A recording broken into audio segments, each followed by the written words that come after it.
but they also led to the fall of my country from its ancient proud place to that of a weak, dejected colony. Long after we as a people had, so to speak, disappeared from the face of the earth. Julukannya Bung Kecil, namun sumbangsih perjuangannya untuk Indonesia sebesar nyalinya.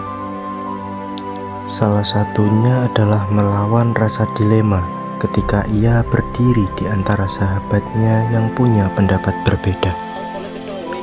Inilah kisah hidup Sultan Syahrir, sosok lincah ahli diplomasi yang percaya bahwa hidup yang tak dipertaruhkan tak akan pernah dimenangkan.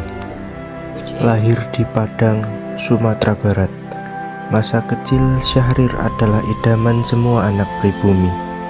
Keluarganya hidup sejahtera, membuat Syahrir bisa sekolah di tempat terbaik saat itu. Semua hobi pun ia jajal, dari mulai main bola, ikut klub debat politik, atau berakting di atas panggung teater. Bintang kelas yang tidak bisa diam itu lalu meneruskan hobi diskusi dan berdebatnya ke kampus di Belanda. Belajar ilmu hukum yang memang mengalir di darahnya. Meski datang dari negeri timur jauh, Syahrir tidak canggung bergaul dengan kawan-kawannya di Belanda. Kerjaannya menonton opera dan berdiskusi pemikiran kiri Eropa. Tapi semua itu berhenti sejenak ketika di tengah kuliah. Kondisi keuangan keluarganya tiba-tiba menurun. Ia harus menumpang di rumah kawannya yang seorang aktivis. Tetapi Syahrir tidak lama di sana. Syahrir mesti pulang. Negaranya memanggilnya dan perjuangan Syahrir pun dimulai.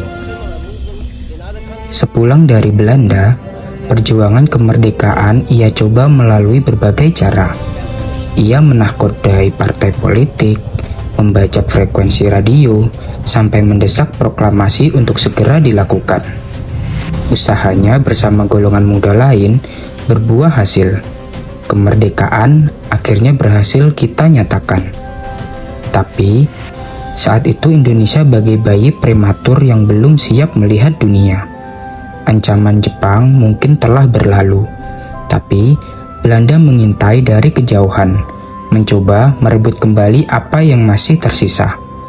Di tengah kekalutan, Syahrir muncul sebagai penyeimbang. The Council has already called upon both parties to cease hostilities forthwith, and now that both parties have accepted the order of the Security Council, there has been an increase in the hopes. Gagasannya tentang perjuangan dituangkan dalam selebaran berisi pemikiran revolusionernya. Perjuangan kita judulnya. Sebuah tulisan yang meluruskan lagi arah revolusi. Tulisan itu melambungkan namanya. Lalu ia ditunjuk sebagai Perdana Menteri Indonesia yang pertama. Ketika agresi Belanda terjadi, Syahrir tampil sebagai utusan dalam berbagai perundingan menjaga Indonesia tetap utuh dan bersatu.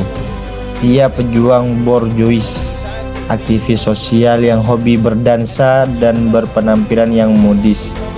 Tapi di balik penampilannya, ia punya pemikiran yang tajam. Diplomasinya mampu meyakinkan dunia bahwa tanah air Indonesia sudah merdeka.